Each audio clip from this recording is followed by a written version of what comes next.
నీ రక్తమే నీ రక్తమే నన్ను శుద్ధీకరించున్ నీ రక్తమే నా బలము నీ రక్తమే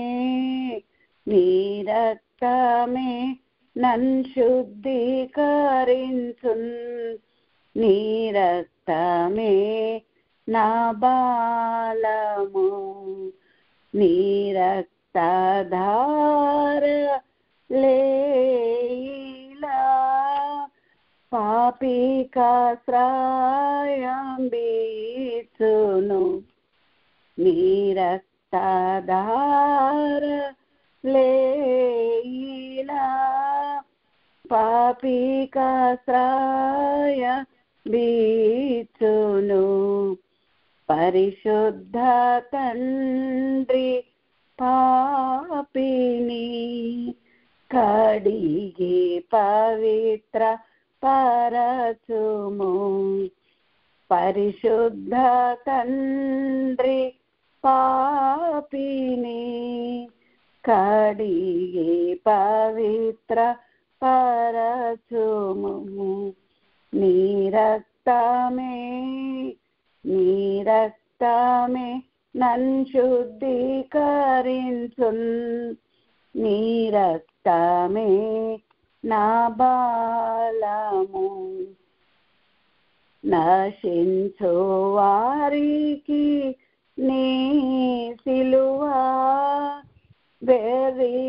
వెర్రితనముగా నున్నది నశించు వారికి నీ సిలువా వెర్రితనముగా నున్నది రక్షింపబడుచున్న పాపికి దేవుని శక్తి అయ్యున్నది రక్షింపబడుచున్న పాపికి దేవుని శక్తి అయ్యున్నది నీ రక్తమే నన్ను శుద్ధీకరించున్ నీ రక్తమే నా బలము నీ సిలువలో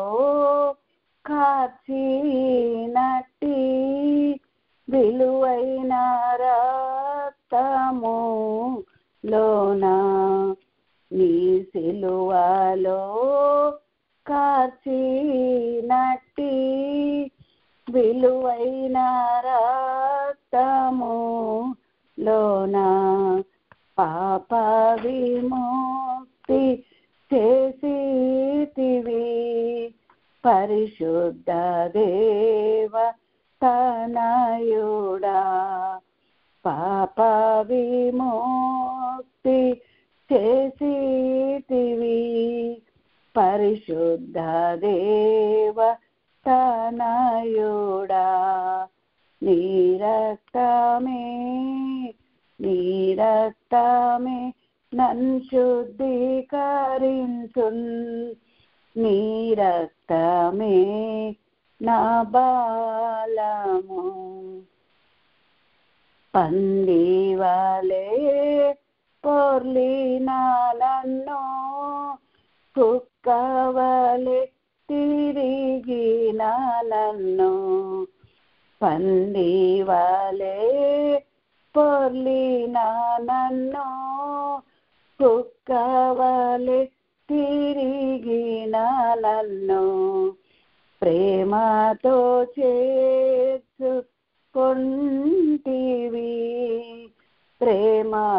ప్రేమార్హనీకే స్తోత్రము ప్రేమతో చేర్చుకొంటివి ప్రేమార్హనీకే స్తోత్రము నీ రక్తమే నన్ను శుద్ధీకరించున్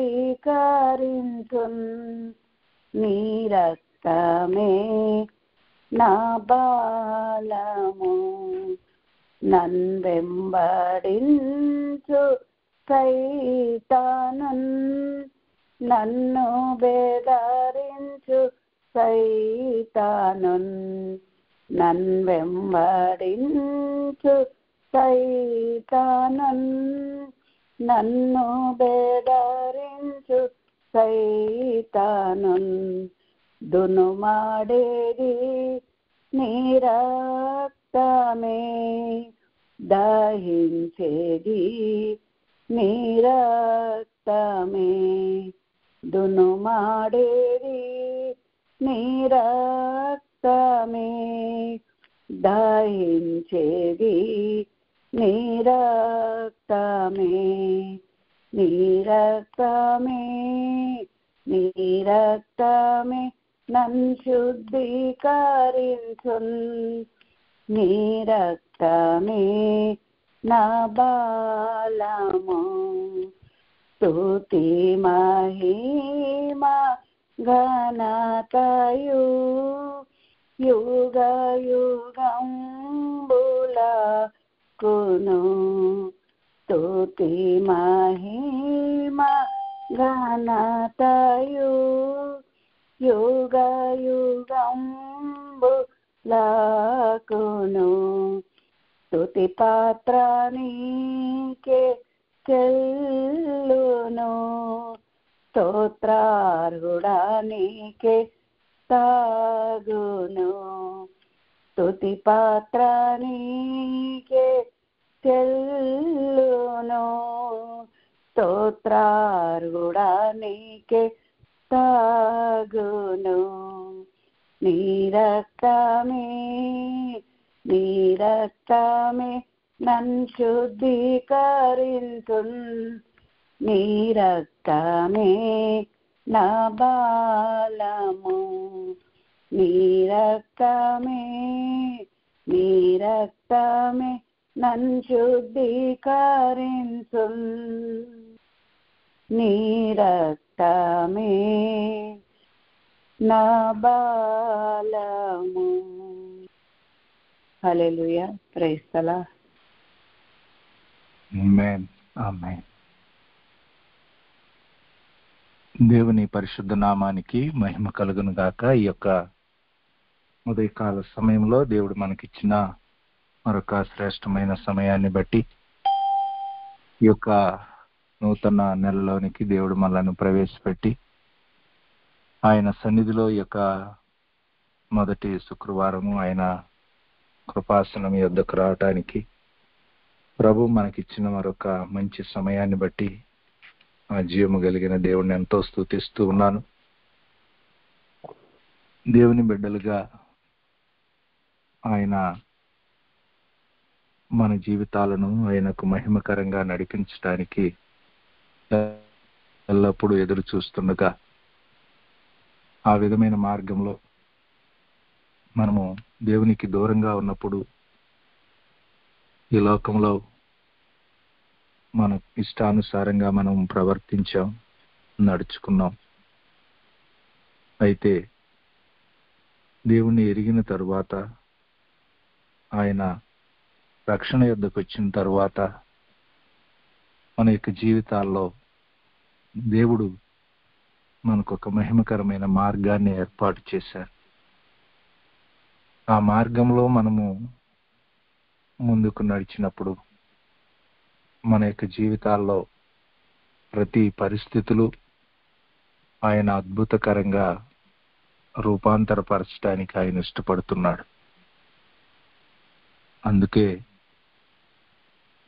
ఆది సంఘములో యోహాను ఆనాటి కాలంలో జరుగుతున్న పరిచర్యలను చూచినప్పుడు ఒక సహోదరి ద్వారా దేవుడు నడిపిస్తున్న ఆ పరిచర్యకి యోహాను ఒక ఉత్తరం రాశాడు. మనకు తెలుసు, యోహాను రాసిన 2వ పత్రిక. ఆ యొక్క పత్రికలో ఒకే అధ్యాయం కేవలము 13 వచనాలు కలిగినటువంటి ఆ యొక్క లెటర్లో దేవుని సన్నిధిలో రెండు ప్రాముఖ్యమైన విషయాలను చెప్తాడు. ఒకటి సత్యము, రెండవది ప్రేమ. దేవుని బిడ్డలుగా ఆ విధమైన ఏర్పాటు ఆనాడున్నటువంటి ఆ పరిచర్యలో ఒక పనిని వాళ్ళు జరిగిస్తున్నారని, దేవుని బట్టి సంతోషిస్తున్నారని చెప్తాడు 4వ వచనంలో. తండ్రి వలన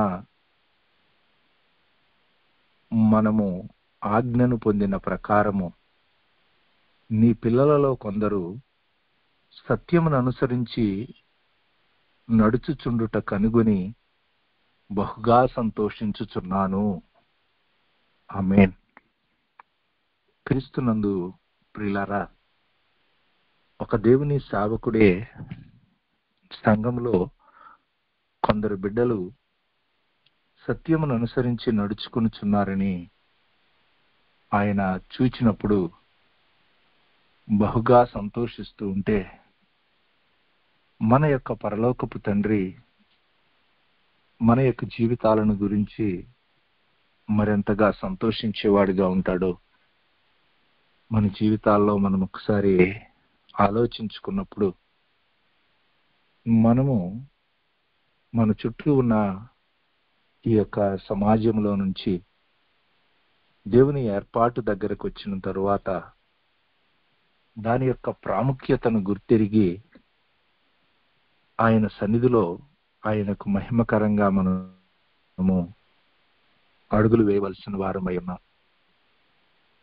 యేసయ్య ఈ లోకంలో ఉన్న దినాల్లో తన చుట్టూ ఉన్నటువంటి ప్రజలను చూచి ఆయనను వెంబడిస్తూ ఆయన మాటలు వింటూ ఆయన బోధను గ్రహించలేకపోతున్నటువంటి పరిస్థితిలో ఉన్నటువంటి వారిని చూచి యోహాను సువార్త 8వ అధ్యాయం 44వ వచనంలో యేసయ్య అన్నారు, మీరు మీ తండ్రి యగు అపవాది సంబంధులు, మీ తండ్రి దురాశలను నెరవేర్చగోరుచున్నారు.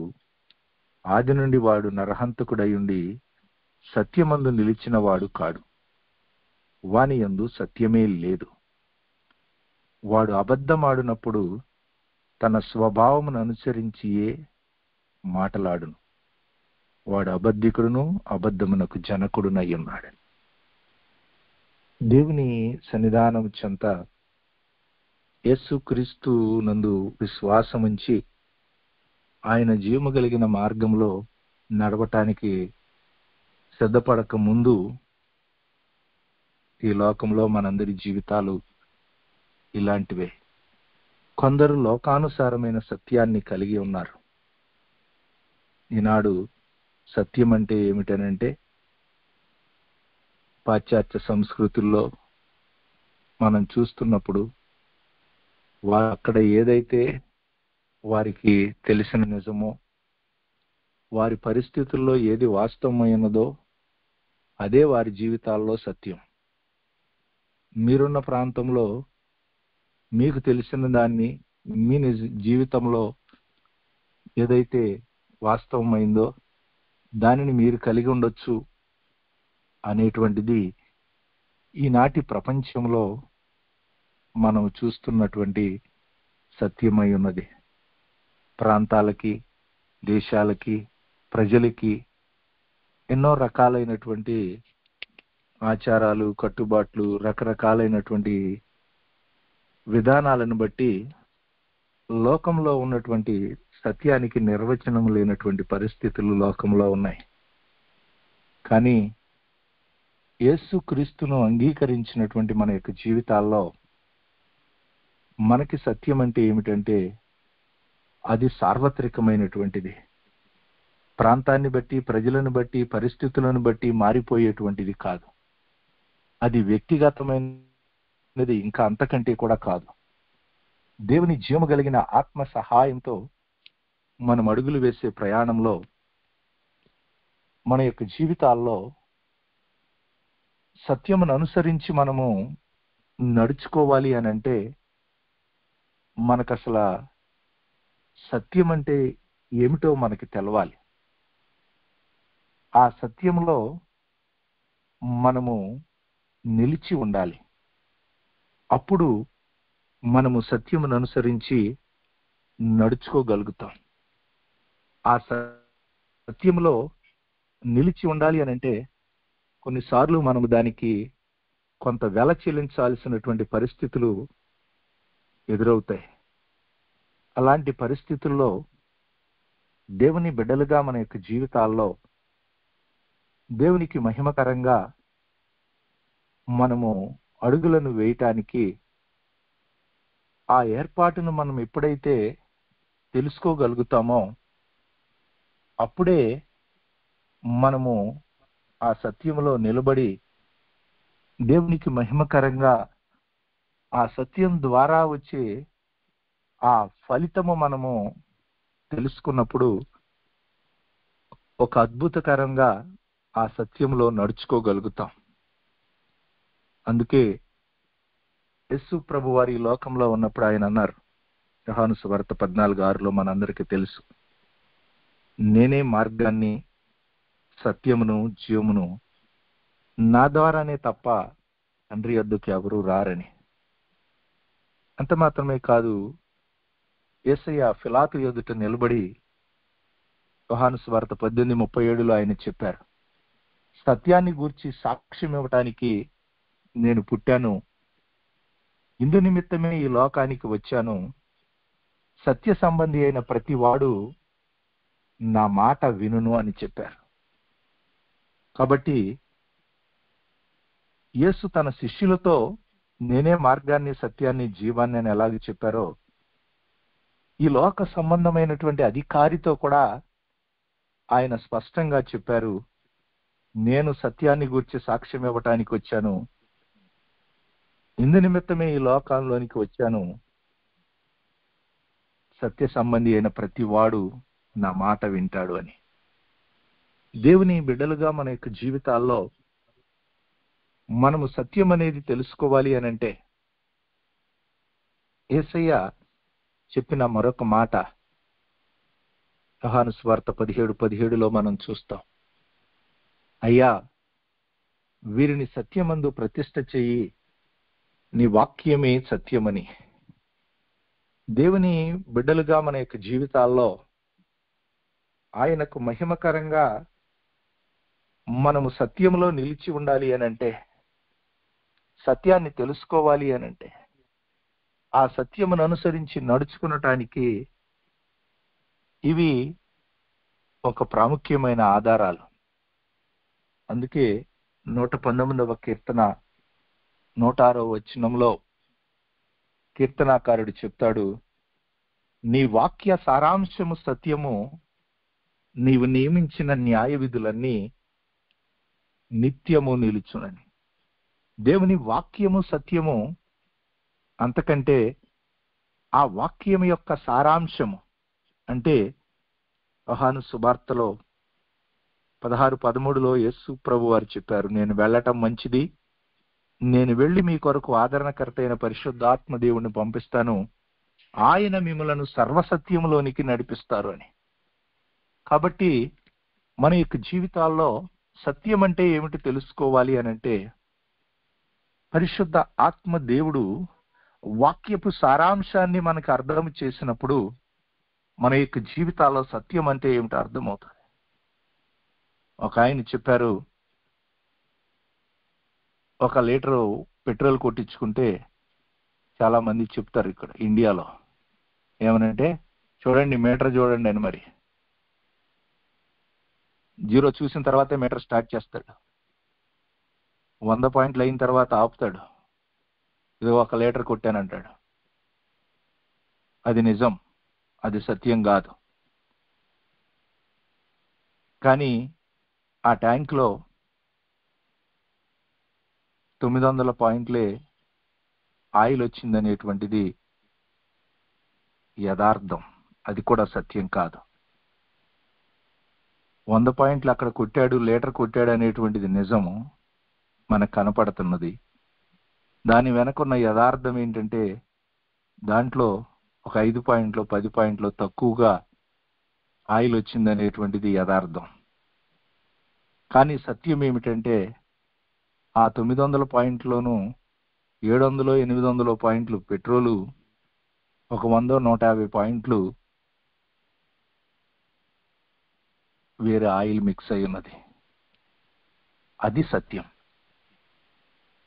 దేవుని బిడ్డలుగా మన యొక్క జీవితాల్లో, మన చుట్టూ ఉన్న సమాజంలో ఇలాంటి పరిస్థితుల మధ్యలోనే యేసుక్రీస్తు వారు కూడా భూమి మీద సత్యాన్ని అనుసరించి ఆయన ఏ విధంగా జీవించాలో మనకి చాలా ఉదాహరణలను ఆయన ఇచ్చి వెళ్ళారు. మనము దేవుని సత్యానికి దూరంగా ఉండాలనేటువంటి ఎన్నో రకాలైన ఒత్తిడులు మన యొక్క జీవితాల్లోనికి వస్తూ ఉంటాయి. ఇదే కదా, ఈ చిన్న పనే కదా, ఈ చిన్న మాటే కదా, ఈ చిన్నదే కదా అని. అయితే అలాంటి నిరంతరము మనకు కలిగేటువంటి ఆ శోధనల్లో యేసు కూడా తన యొక్క జీవితంలో అలాంటి పరిస్థితుల గుండగానే వెళ్ళారు. అయితే ఆ శోధనలను అధిగమించి యేసయ్య ముందుకు నడవటానికి ఆయన ఎల్లప్పుడూ ఆ సత్యంలోనే నిలిచి ఉండటానికి ఆయన ఒక 5 ప్రాముఖ్యమైనటువంటి ప్రాక్టీసెస్ ని ఆయన చేశారు. దేవుని బిడ్డలుగా మన యొక్క జీవితాల్లో ఆ విధంగా మనము మన యొక్క జీవితాల్లో సత్యమందు మనము నడుచుకొనటానికి, మన జీవితాల్లో మనకి సత్యము తెలవటానికి, ఆ సత్యంలో నిలబడటానికి ఇవి మన యొక్క ఆత్మీయ జీవితంలో మనకెంతో అవసరం. ఆ విషయాలను మనము దేవుని యొక్క ఆత్మ సహాయంతో మనం ఇప్పుడు అవగాహన చేసుకునటానికి ప్రయత్నం చేద్దాం. మొదటిదిగా యేసయ్య చేసినటువంటి ఒక ప్రాముఖ్యమైన పని ఏమిటంటే, ఆయన సత్యంలో నిలిచి ఉండటానికి దేవుని ప్రేమను ఆయన తన యొక్క జీవితంలో కలిగి ఈ లోకంలో ఆ ప్రేమలోనే నిలిచి ఉన్నారు. ఆయన దేవుని బిడ్డలుగా మన యొక్క జీవితాల్లో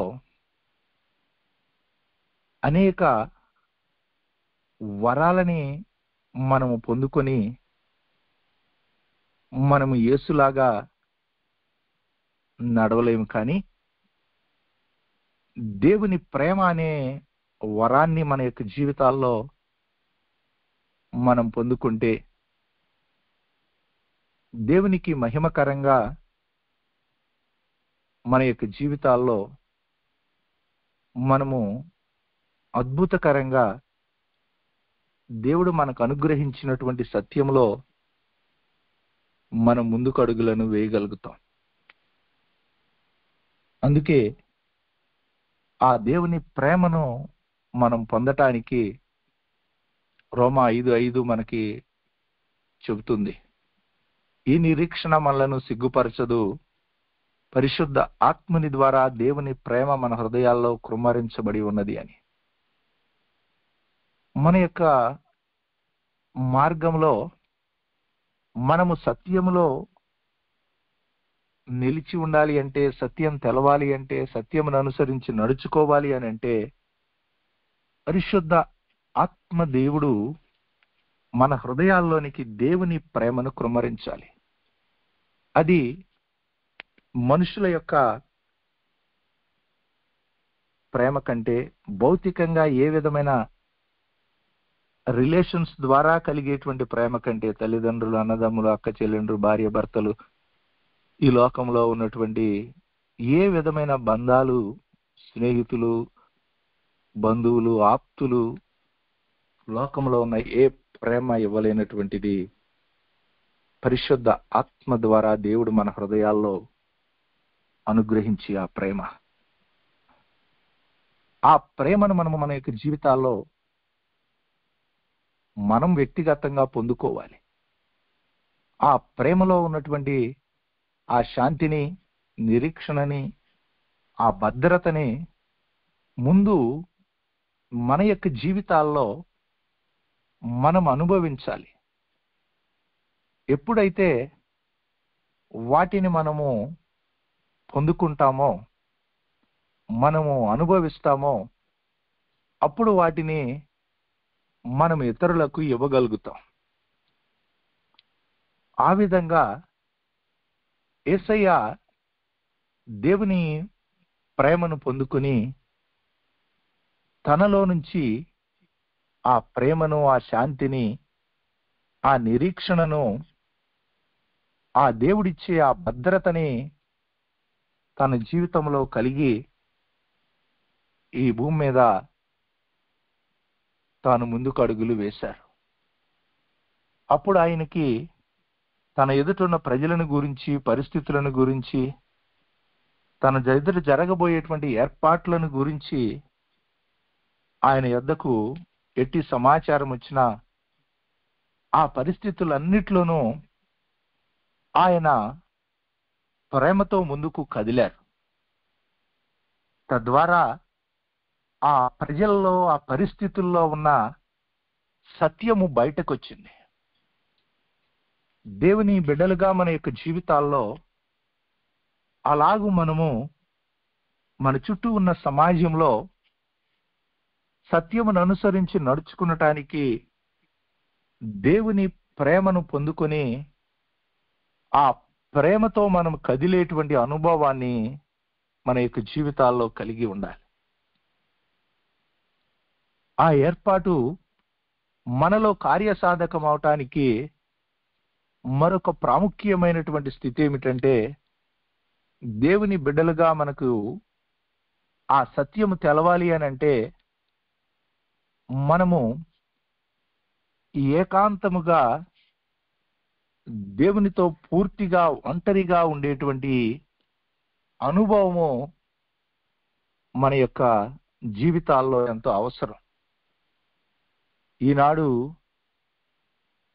మనకున్నటువంటి ఈ యొక్క బిజీ ప్రపంచంలో మన చుట్టూ ఉన్న మానవ సంబంధాలకు దూరంగా ఒక సుదీర్ఘ సమయము దేవునితో ఏకాంతంగా గడపటము అనేటువంటిది ప్రతి ఒక్కరికి చాలా కష్టమైనటువంటి పరిస్థితులు ఉన్నాయి ఈనాడు. అలాంటి పరిస్థితుల్లో జీవము కలిగిన దేవుని మార్గంలో నడిచేటువంటి ప్రయాణంలో మనము మన ఎదుటున్న పరిస్థితుల్లో మనము సత్యాన్ని తెలుసుకునేటువంటి పరిస్థితులు కొన్నిసార్లు మనకి దూరం అవుతున్నాయి. యేసుక్రీస్తు వారు తన ఎదుట ఉన్నటువంటి కొన్ని ముఖ్యమైన నిర్ణయాలను తీసుకునటానికి 70 మంది ఆయన ఎదుట శిష్యులుగా ఉంటే వారిలో ఉన్నటువంటి 12 మందిని అపోస్తలులుగా చేసుకోవాలి అని అంటే ఆయన ఒక రాత్రంతా ఏకాంతంగా ప్రభు సన్నిధానం చెంత గడిపి ఆయన సన్నిధిలో నిలబడ్డాడు. అలాగే తన ఎదుట ఉన్నటువంటి అనేకమైనటువంటి ప్రశంసలు, ప్రజలు ఆయనను గుర్తించి ఆయన రాజుగా చేయాలని చూస్తున్న పరిస్థితులు ఎదురైనప్పుడు ఆయన వారందరినీ దాటుకుని వెళ్ళిపోయి దూరంగా వారి మధ్యలో నుంచి ఏకాంతంగా వెళ్ళిపోయాడు ఆయన. అలాగే తన ఎదుట తాను భరించలేనటువంటి ప్రతికూల పరిస్థితి ఎదురైనప్పుడు, తండ్రి ఈ గిన్నె నా యొద్ద నుంచి తొలగించు,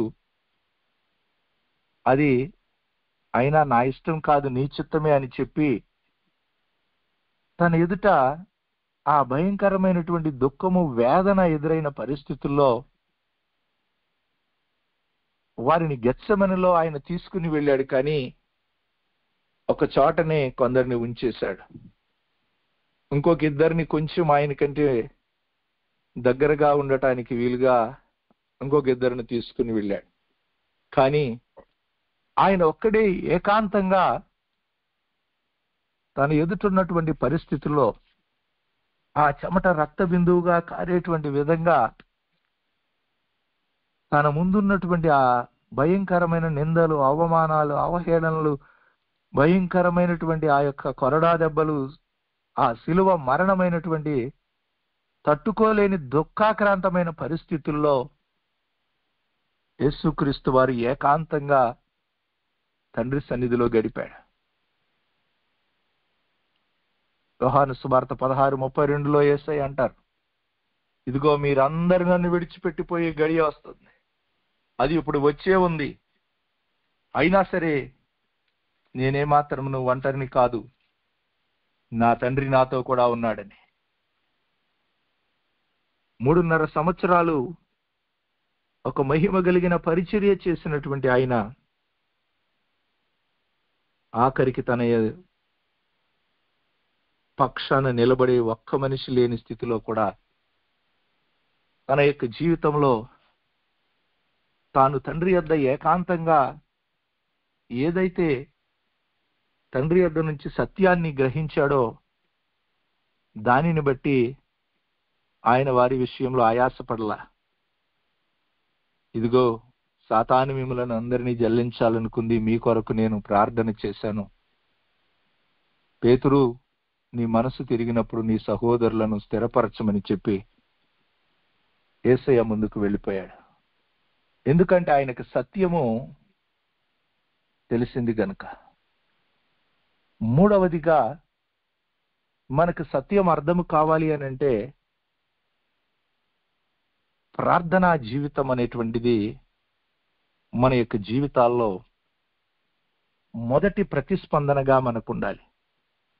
చాలాసార్లు మన ప్రార్థనా జీవితము ఒక అత్యున్నతమైనటువంటి మెట్టులో ప్రార్థన ఎప్పుడు నడుస్తుందంటే మన జీవితంలో మనం తట్టుకోలేని ప్రతికూల స్థితులలో మనము ఉన్నప్పుడు మాత్రమే అది మన యొక్క చివరి ప్రయత్నం లాగా మనము ప్రార్థనని, ఒక ఆయన అన్నాడు, చాలా మందికి ప్రార్థన ఒక లైఫ్ జాకెట్ లాంటిదని. అలాంటి పరిస్థితుల్లో మనము మన యొక్క ఆత్మీయ జీవితాన్ని కొనసాగిస్తూ ఉంటే మన యొక్క జీవిత గమనాల్లో జరిగేటువంటి పరిస్థితుల్లో మనకి సత్యం అర్థం కాదు. యేసుక్రీస్తు వారు తన యొక్క జీవితంలో వాడుక చొప్పున ఇంకా తెల్లవారక ముందే, ఇంకా చీకటి ఉండగానే ఏకాంతముగా ఆయన ప్రార్థన కొరకు వెళ్ళాడని మనం చూస్తున్నాం. ప్రార్థన లేకుండా మనం వేసే ప్రణాళికలు మన యొక్క జీవితాల్లో మన ఎదుటున్నటువంటి కార్యాలను జరిగించటానికి ఎదురుగా నిలబడేటువంటి ప్రతికూల స్థితులను మనకు తెలియచేయలేవు. పౌలు గారు అంటాడు, ఇదిగో నా కొరకు గొప్ప ద్వారం తెరవబడి ఉంది, అయినా నేను పెంతెకోస్తు వరకు ఇక్కడే నిలిచి ఉంటానంటాడు. దేవుని సన్నిధానం చెంత సత్యము మన జీవితంలో అర్థం కావాలి అంటే ప్రార్థనలో ఆయన సన్నిధానం చెంత పరిస్థితులను మనం తీసుకుని వెళ్ళినప్పుడు సత్యాన్ని మనము మన ఎదుటున్న పరిస్థితుల్లో మనము తెలుసుకోగలుగుతాం. నాలుగవదిగా మన యొక్క జీవితాల్లో సత్యాన్ని తెలుసుకోవాలి అని అంటే వాక్యాన్ని మనము మన యొక్క జీవితాల్లోనికి అన్వయించుకోవటం అనేటువంటిది మన జీవితాల్లో చాలా ప్రాముఖ్యమైనటువంటి విషయం. చాలాసార్లు చదువుతాము, చాలాసార్లు దాన్ని అధ్యయనం చేస్తాము, కొందరు అయితే కంఠస్థం చేసే వాళ్ళు కూడా ఉన్నారు. పేజీలు ఒక ఆయన ఉన్నాడు, బైబిల్లో ఎక్కడ ఏ వచనం అడిగినా చెప్తాడు. 2 సంవత్సరాల క్రిందట మా దగ్గరికి వచ్చాడు. తిరుపతిలో ఉంటాడు ఆయన. ఊరికినే రెఫరెన్స్ చెప్తే ఆయన వాక్యాన్ని చెప్పేస్తాడు. బైబిల్ మొత్తం దేవుడిచ్చిన కృపది, మంచిది. కానీ మనకి ఆ వాక్యంలో ఉన్న సత్యం అర్థం కావాలి అని అంటే దానిని ధ్యానించినప్పుడు దేవుని వాక్యాన్ని దేవుని సద్ద నుంచి వినటం ద్వారా దేవునికి మహిమకరంగా మన పరిస్థితులకి అన్వయించుకున్నప్పుడు మనము మన ఎదుటున్న పరిస్థితుల్లో సత్యం మనకి అర్థమవుతుంది. నా యొక్క వ్యక్తిగత జీవితంలో నేను చూశాను. సామెతల గ్రంథం 26వ అధ్యాయము 4-5 వచనాల్లో ఒక మాట ఉంటది. చాలా క్రూషియల్ పరిస్థితులు ఆ కుటుంబం ఎదుర్కొంటుంది. ఆనాడు కోర్టులో ఒక పిటిషన్ వేయాలి. మా నాన్న మీద అన్యాయంగా ఆయన ఒక నోటు మీద సంతకం పెట్టిన దానికి డబ్బులు చెల్లించడానికి.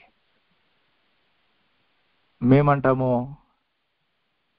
ఆ పిటిషన్ వేయొద్దు, అది దేవుని చిత్తం కాదు అంటాం. లాయర్ అంటాడు, అయ్యా కోర్టుకు అన్నీ సమర్పించాం, కోర్టులోకి వచ్చి అయ్యా ఈయన డబ్బులు తీసుకోలేదు, నేనే డబ్బులు తీసుకున్నాను, నేనే చెల్లించలేకపోయానని డబ్బులు తీసుకున్న ఆయన వచ్చి కూడా కోర్టులో సాక్ష్యం చెప్పాడు. అయినా సరే కోర్టు అవన్నీ పట్టించుకోదు. ఈయన సంతకం పెట్టాడు కాబట్టి ఈయన దగ్గర నుంచి వసూలు చేస్తుంది, కాబట్టి ఈ పిటిషన్ వేద్దాము అంటాడు ఆయన. అలాగ చెయ్యాలి అని అంటే నాకు దేవుని యొద్ద నుంచి జవాబు కావాలి అంట.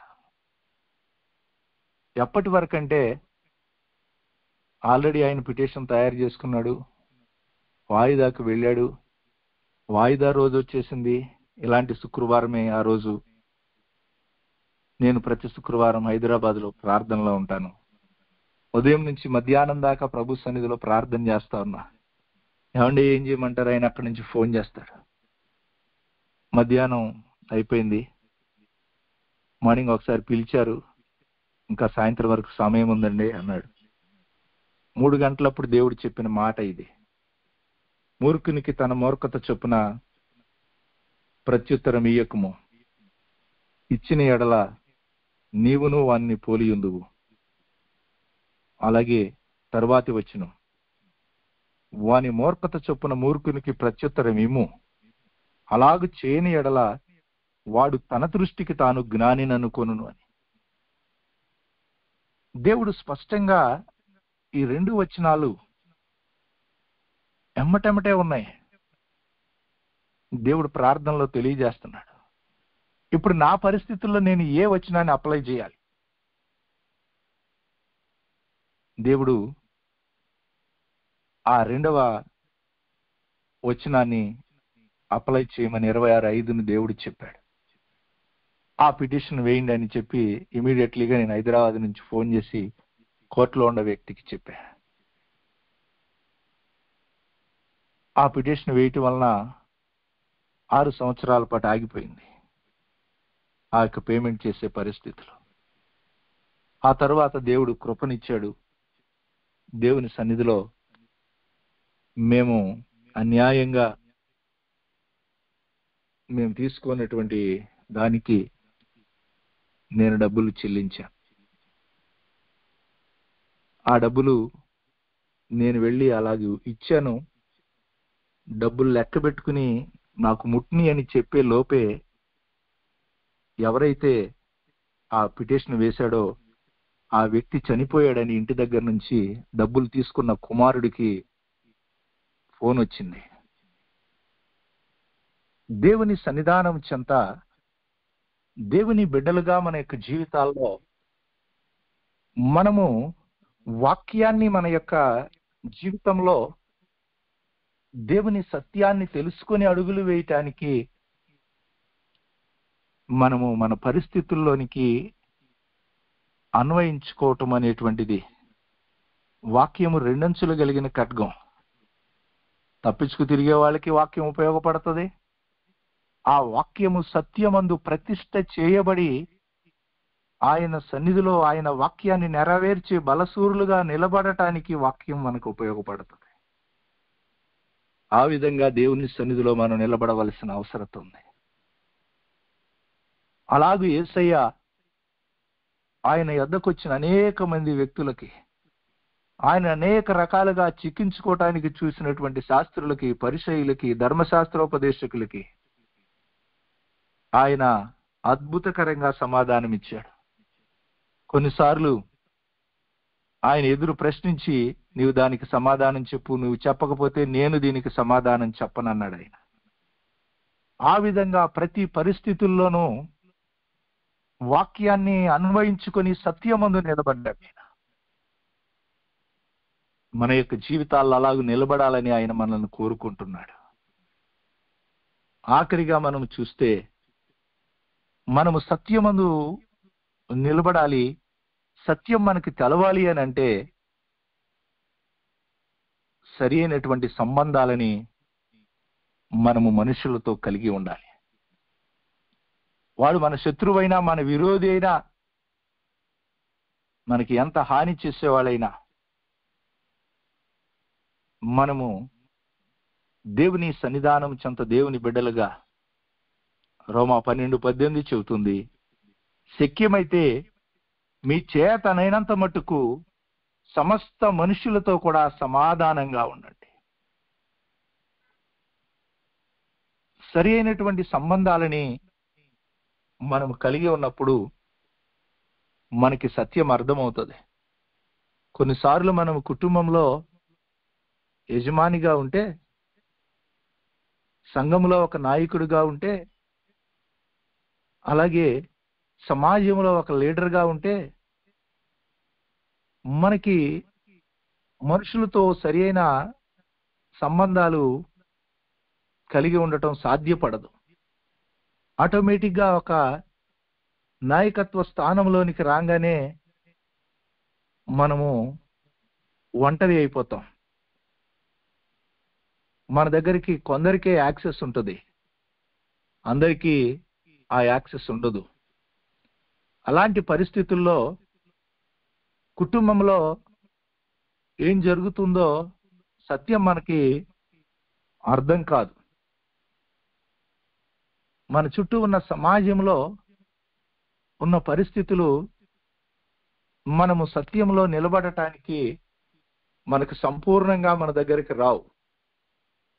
సంఘంలో మనం నిలబడినప్పుడు మనకు అందరూతో మనం సరి అయిన సంబంధాలను కలిగి ఉండకపోతే అందరూ దాన్ని గూర్చి స్పష్టంగా మనతో పంచుకోలేని పరిస్థితులు సంఘంలో కూడా ఉంటాయి. ఈ విధంగా ఉండకుండగా దేవుని సన్నిధానం చెంత మనము సమస్త జనులతో కూడా ఒక సమాధానకరమైన స్థితిలో సరి అయినటువంటి ఆ రిలేషన్ ని మనం కలిగి ఉండటం అనేటువంటిది మనకి మన ఎదుటున్న పరిస్థితుల్లో సత్యాన్ని మనం తెలుసుకొనటానికి మనకి చాలా ప్రాముఖ్యమైనటువంటి విషయం. దేవుని సన్నిధానం చెంత మనము మనకు ఎదురైనటువంటి ఈ విధమైనటువంటి ప్రతికూల పరిస్థితుల్లో కొన్నిసార్లు మనం ఒక విశ్వసనీయమైనటువంటి వ్యక్తుల నుంచి ఒక సరిహద్దులు లేని సంభాషణలో మనము మన జీవితాల్లో అడుగులు వేస్తున్నప్పుడు దేవుడు మన జీవితాల్లో మన ఎదుటున్న పరిస్థితుల్లో ఉన్నటువంటి సత్యాన్ని మనకు తెలియజేస్తారు. దేవుని బిడ్డలుగా యేసుక్రీస్తు వారు ఈ విధంగా ఈ లోకంలో తాను జీవించిన కాలమంతా ఈ భూమి మీద సత్యాన్ని అనుసరించి ఆయన నడుచుకొనటానికి ఆయన అనుసరించిన మార్గం ఇది. మనము దేవుని జీవము కలిగిన మార్గంలో నడిచేటువంటి మన యొక్క జీవితాల్లో దేవునికి మహిమకరంగా మనం అలాగ అడుగులు వేయటానికి, ఆ సత్యాన్ని అనుసరించి మనం నడుచుకునటానికి, వాక్యానుసారంగా మనం ప్రవర్తించటానికి, ఆ వాక్యాన్ని కలిపి చెరిపెడి వారిగా మన పరిస్థితులకు, మన స్వకీయమైన దురాశలకు అనుగుణంగా మనం దానిని మలుచుకొని నడుచుకునే వారిగా కాకుండా, పరిశుద్ధాత్మ దేవుని సహాయంతో మన ఎదుటున్న పరిస్థితులలో, కుటుంబాలలో, మన జీవన గమనాలలో మనకి సత్యం తెలిసి మనల్ని గురించి మనకైనా అద్దములాగా ఆ వాక్యము మనల్ని ప్రతిబింబించి మనల్ని చూపించగలిగేదిగా, దేవుని యొక్క ఆత్మ బలముతో మన ముందుకు అడుగులను వేయటానికి మనకు సహాయం చేసేదిగా ఈ 5 ప్రాముఖ్యమైనటువంటి అభ్యాసాలు యేసు ప్రభువారు తన యొక్క జీవితంలో ఈ భూమి మీద ఉన్నంత కాలము ఆయన అనుసరించి నడిచారు. దేవుని బిడ్డలుగా మనం అలాగూ మన యొక్క దైనందిన జీవితంలో అలాంటి అభ్యాసాన్ని మనం కలిగి ఉన్నప్పుడు అద్భుతకరంగా ఈ భూమి మీద సత్యమందు ప్రతిష్ఠించబడినటువంటి వారిగా, ఈ లోకంలో ఎవరిని మృంగుదునా అని గర్జించు సింహము వలె తిరుగుతున్నటువంటి ఈ లోక సంబంధమైన అధికారి యొక్క కబంధ హస్తాల్లోనికి చిక్కుబడకుండగా యేసయ్య మన కొరకు ప్రార్థన చేశారు. తండ్రి, నేను లోకంలో నుంచి వెళ్ళిపోతున్నాను, ఇదిగో వీరు లోకంలో ఉంటున్నారు, వీరిని లోకంలో నుంచి తీసుకుని వెళ్ళమని నేను ప్రార్థించటం లేదు, వీరిని దుష్టు నుంచి తప్పించమని నీకు వేడుకుంటున్నాను, అందుకే వీరిని సత్యమందు ప్రతిష్ఠిస్తున్నాను, నీ వాక్యమే సత్యమని చెప్పారు ఆయన. ఆ విధంగా దేవుని వాక్య సారాంశమును ఎరిగి ఆయన జీవము కలిగిన ఆత్మ సహాయంతో ఆయన సన్నిధిలో మనం అడుగులను వేస్తూ, ఆనాడు ఏ విధంగా యోహాను గారు, ఆ తల్లిగారు నడిపిస్తున్నటువంటి ప్రజల యొక్క జీవితాల్లో ఏ విధంగా వారు సత్యమును అనుసరించి నడుచుకొనుచుండటం ఆయన కనుగొని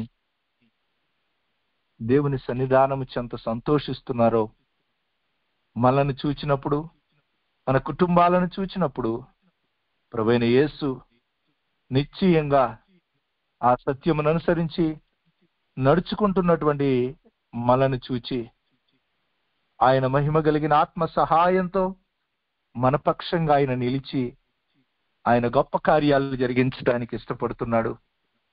కాబట్టి ప్రియా సహోదరి సహోదరుడా, ఆయన కృపాసనం యొద్దకు వచ్చిన నీవు నీ యొక్క జీవితంలో ఇంకను మన యొక్క ప్రాచీన స్వభావములో మనము ఈ లోకములో దేవునికి దూరంగా జీవించిన కాలంలో మనము మన తండ్రి అయినటువంటి అపవాది యొక్క ఆ దురాశలను అనుసరించి నడుచుకుంటూ వాడు ఏ విధంగా సత్యములో నిలవకుండా పరిస్థితులను బట్టి మార్చుకుంటూ నడుస్తున్నటువంటి పరిస్థితులు ఉన్నాయో, ఇంకా దేవుని జీవము కలిగిన ఆత్మ సహాయంతో ముందుకు అడుగులను వేయటానికి యేసుక్రీస్తు వారు ఆ మహిమ కలిగిన జీవము కలిగిన మార్గాన్ని నీ కొరకు ఏర్పాటు చేసి ఆయన శరీరమును తెర ద్వారా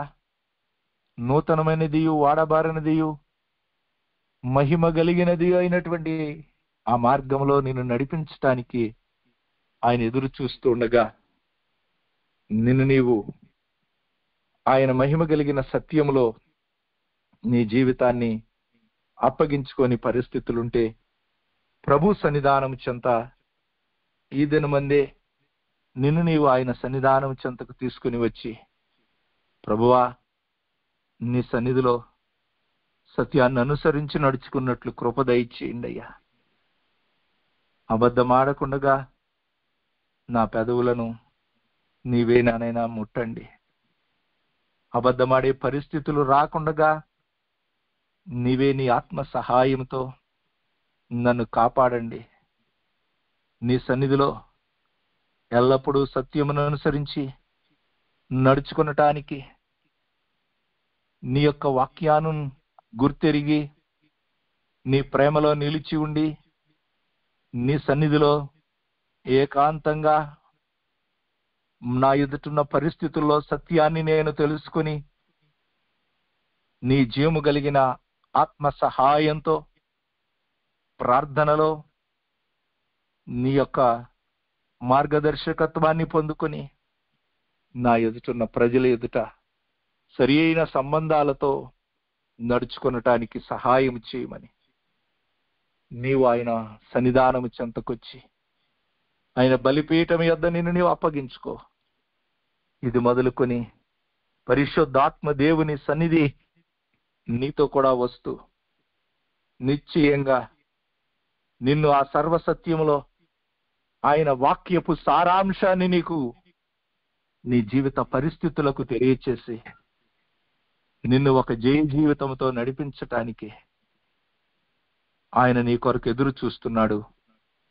అట్టి కృప ఈ వాక్యం విన్న ప్రతి ఒక్కరికి, యేసయ్య మినిస్ట్రీలో ఉన్న ప్రతి ఒక్క బిడ్డ జీవితానికి, కుటుంబానికి ప్రభు రాకడ పర్యంతము తోడయుండి బలపరిచి ఆయన మహోన్నతమైన అధికారంతో ఈ లోకములో ఆయనకు మహిమకరంగా నడిపించునుగాక. ఆమేన్. అత్యంత కృపయు విశేషమైన కనికరమును కలిగిన గొప్ప తండ్రి, మీకు వందనాలు. మీరిచ్చిన శ్రేష్టమైన సమయాన్ని బట్టి నీ సన్నిధిలో ఈ యొక్క నానైనా నెల మొదటి శుక్రవారం నీ సన్నిధానం చెంత నిలబడి నీకు మహిమకరంగా ముందుకు అడుగులను వేయటానికి నీవు అప్పగించినటువంటి ఈ పరిచర్యలో ఉన్న ప్రతి ఒక్క బిడ్డను, ఈ వాక్యం వింటున్న ప్రతి ఒక్క బిడ్డ జీవితాన్ని పరిశుద్ధ ఆత్మదేవుడా నీ ఆత్మతో ముద్రించి నీ ఉన్నతమైన పిలుపునకు తగిన బహుమానము పొందటానికి కావలసినటువంటి యోగ్యకరమైన మార్గంలో మీరే నడిపించండి. సమస్తాన్ని మీరు చేయటానికి శక్తి కలిగిన దేవుడవుగా నీ సత్యమును అనుసరించి నడుస్తున్న బిడ్డలు ఏ విధమైన అసత్యం కొరకు వెల చెల్లించారో నిశ్చయంగా నీవు మరిచిపోవటానికి అన్యాయస్తుడైన దేవుడవు కాదు, నిశ్చయంగా న్యాయాధిపతివైన దేవుడవు గనుక నీవు అనుగ్రహించే నీ గొప్ప కార్యాలను పొందటానికి నీవు నీ మహిమ కలిగిన ఏర్పాటుతో నీవిచ్చే బహుమానాన్ని పొందే విధంగా ధైర్యంగా నీ కృపా సింహాసనం చెంత నిలబడినట్లు కృప దయచేయండి. మహిమ ఘనత ప్రభావములు మీరే తెచ్చుకోమని నీ శ్రేయస్కరమైన ఆశీర్వాదములతో నీ సత్యములో నిలబడిన బిడ్డలను రెండింతలుగా మీరు దీవించి మహిమ పొందమని యేసుక్రీస్తు వారి శ్రేష్టమైన నమ్మకమైన నామములో ఈ మనవులు ప్రార్థించి పొంది ఉన్నాము తండ్రి. ఆమేన్. మన తండ్రి అయిన దేవుని యొక్క ప్రేమ, ఆయన ప్రియ కుమారుడు మన రక్షకుడు త్వరలో రానైన యేసుక్రీస్తు వారి కృప, పరిశుద్ధాత్మ దేవుని యొక్క ఆదరణ సహవాసము, ఆయన సన్నిధానము చెంత ఆయన అనుగ్రహించిన సత్యములో ప్రతిష్ఠించుకుని నడుస్తున్న వారికి కూడిన మనకును మన కుటుంబాలకు ఈ పరిచర్యకు ప్రభురాకడ పర్యంతము తోడయుండి ఆయన ఉన్నతమైన కృపతో ఆయనకు మహిమకరంగా నిలబెట్టును గాక. ఆమేన్. ఆమేన్.